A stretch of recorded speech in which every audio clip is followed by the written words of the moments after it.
We guide you through how to create a business email with Google. First, go to Google and search for Google Workspace, then click the official site and hit Get Started. Enter your business name, number of employees, and your current email. Next, choose your domain name.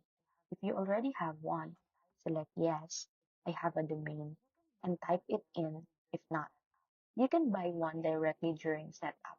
After that, enter your business address and personal details. Then create your admin account by choosing your professional email and set a strong password. Once done, Google will ask you to verify your domain. Simply follow the steps shown, which usually involves adding a text record in your domain provider like GoDaddy or Namecheap. After verification, your business email will be activated, and now you can access it through Gmail but with your custom domain.